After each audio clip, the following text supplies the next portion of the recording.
Hey guys, YouTuber 100 here. Alright, okay, and now here I go. Now, as I promised in my last video, I promised that I would make a retro No Way Out review before February ends. And so, yeah, now here I am to make that review, and this is going to be a review of No Way Out 2004.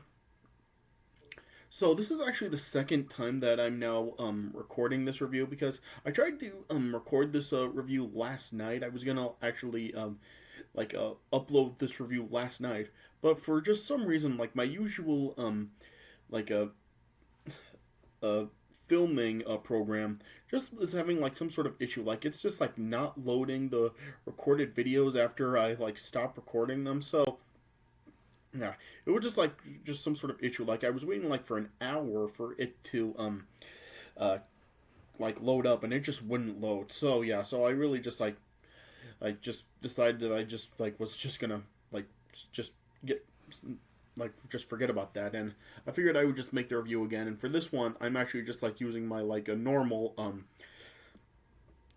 camera app that's on my laptop. So I'm not sure if like this is gonna be like any like sort of different quality than like how it looks like with the regular video programmer I use. So I'm not really sure like exactly like this will actually look any different than how it is when I do record it with the normal program that I use. All right, but anyway, this is.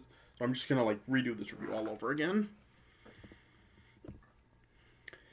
Yeah, so this show, I thought that it was overall like it was good mostly, but that's mostly like due to like the last three matches on the show. The last three matches of the show are really do what make the show actually good, but it's mostly because of like two of those matches. Like two of those matches are actually really do well like make the show like as good as it is. Yeah, and the last three matches I would say really do actually save the show, because pretty much like the entire undercard on the show really was like a pretty bad. Like just yeah, there really was just like nothing really that great about the undercard at all. Like the undercard really just was like it was just like very like forgettable, and nothing about the undercard really did stand out on this show. Yeah, yeah. I mean, just pretty much like the entire undercard was basically just like regular like TV quality matches. Yeah, yeah. So this show, yeah, I guess like this was probably a SmackDown's best pay per view of 2004, because yeah, I've talked before about like how SmackDown in 2004 really was like pretty bad. And yeah, like especially like after WrestleMania 20, that's pretty much like when SmackDown really just really did like really did fall all in quality big time.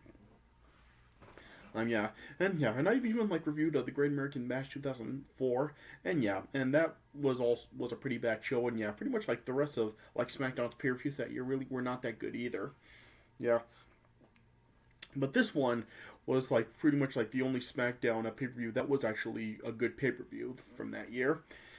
Yeah, I guess like you could also say like this was probably like when SmackDown was really coming to the end of the road, or just like their run of like just like being like really really like good to great, from like their 2002 and 2003 run of just really like being so great. Yeah, and I guess like this was kind of like just like when they were really coming to the end of the road to of that. Yeah. Yeah, but yeah, I would say that this was probably like SmackDown's best pay per view of 2004, and yeah, and it's really mostly due to the last three matches that really do make the show good. All right, so I guess I'll just start talking about the card. Alright, so the first match on the show was actually a 3-on-2 handicap match for the WWE Tag Team titles. It was Rikishi and Scotty to Hotty defending against the Basham brothers and Shaniqua. Yeah, and yeah, this match was okay, but yeah, there's just like nothing really about it that really did like stand out. Like I said, it was okay, but yeah, it was just like nothing really that memorable. Like nothing about this match really did stand out. So I really did like find it interesting how Shaniqua actually was like competing in this match alongside the Bashams. Just Shaniqua was really just like another one of those like big like women that were like one of those wrestlers that really could actually go at it with the men. Like she was like another type of like a China and Jazz and Beth Phoenix type of woman wrestler where like she was like really like one of those like big powerful women that could really actually like have some success against the men. Yeah. Yeah, and in this match, like, Shaniqua really did actually, like, go at it with Scotty 2 Hotty a lot. She actually did take him down. Like, there was one point where Scotty 2 Hotty was actually going for the worm, and Shaniqua actually clotheslined Scotty 2 Hotty, and Scotty 2 Hotty was just out. Yeah. Yeah. And Scotty 2 Hotty was illegal for, like, a good chunk of this match. Like, there were times where he tried to tag Rikishi in, but the Bashams and Shaniqua would stop him from actually getting into the match. Yeah. Yeah, and then eventually Rikishi did get tagged in, like, and Rikishi then got rid of like the Bashams, and then like Rikishi then went at it with Shaniqua. Yeah.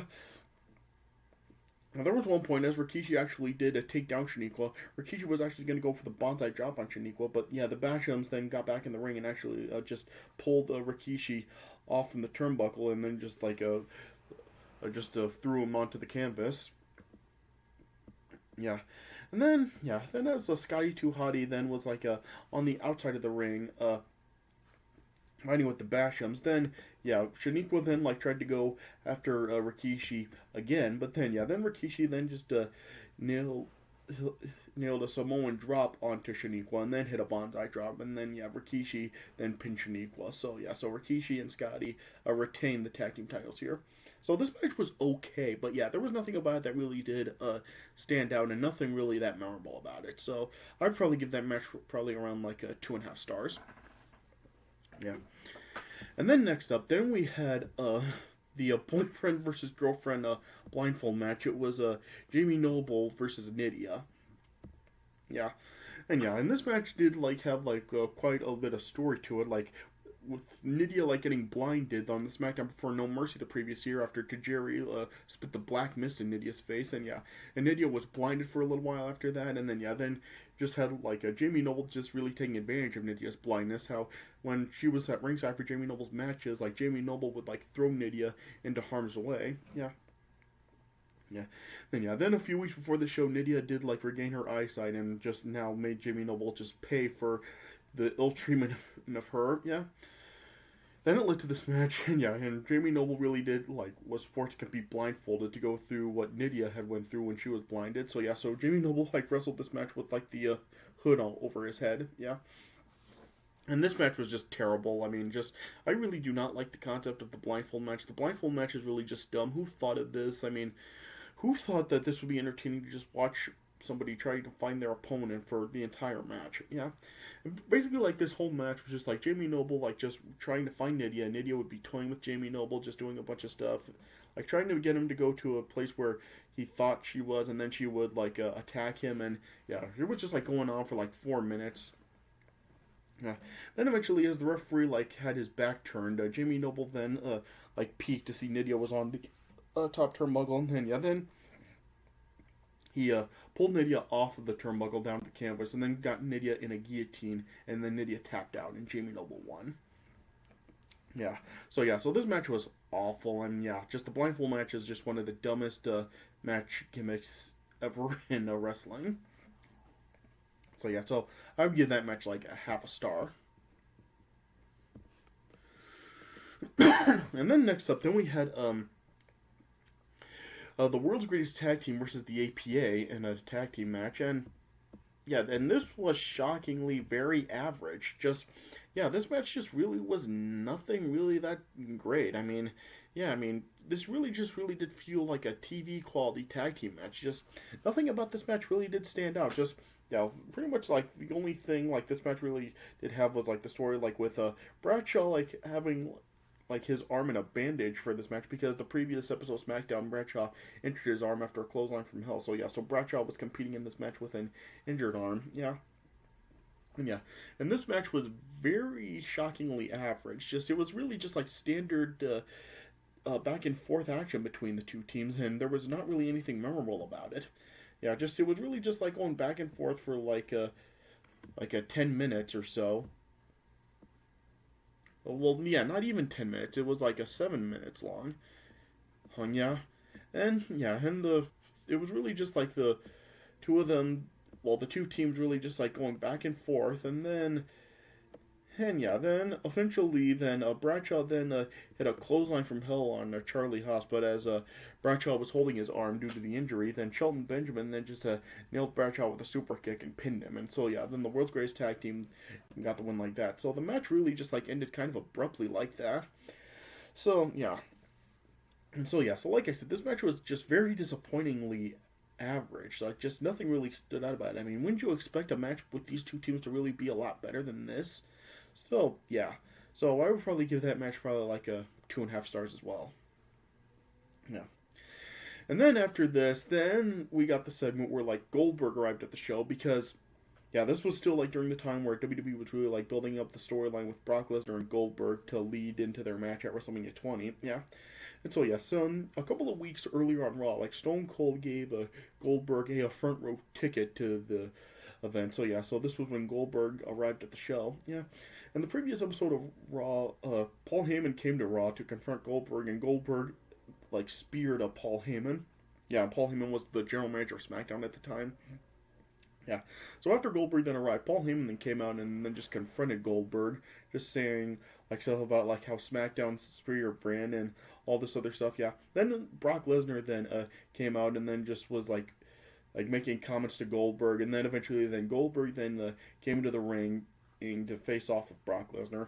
And yeah, then as Brock Lesnar then attempted to attack Goldberg, then Goldberg then overpowered Brock Lesnar and hit a jackhammer Brock Lesnar, and then this led to just a Paul Heyman then just having Goldberg arrested and escorted from the arena. Yeah. Yeah, but I really gotta say, just Michael Cole and Taz were being such SmackDown ass kissers in this segment. Like, they were saying, like, a whole bunch of stuff, like Goldberg, like, attacking Paul Heyman was uncalled for, and, yeah, just saying how Goldberg deserves to go to jail, and, like, thank goodness, like, Goldberg got arrested, and all this other stuff. Basically, just, like, really kissing SmackDown's ass here. Like, Michael Cole and Taz really did hate Brock Lesnar, Paul Heyman during this time, but yeah, they were even like saying themselves that they are SmackDown. So yeah, they're really just like totally ass kissing like SmackDown here. Like it really just really did make you want to just tell them to shut up and stop kissing SmackDown's ass, because Brock Lesnar and Paul Heyman brought that stuff upon themselves with Goldberg coming over the rail and going at it with them. So yeah, so Michael Cole and Taz can really just shut the hell up here. Yeah, yeah. But then, yeah, then after this confrontation, then we got the next match with, it was Hardcore Holly versus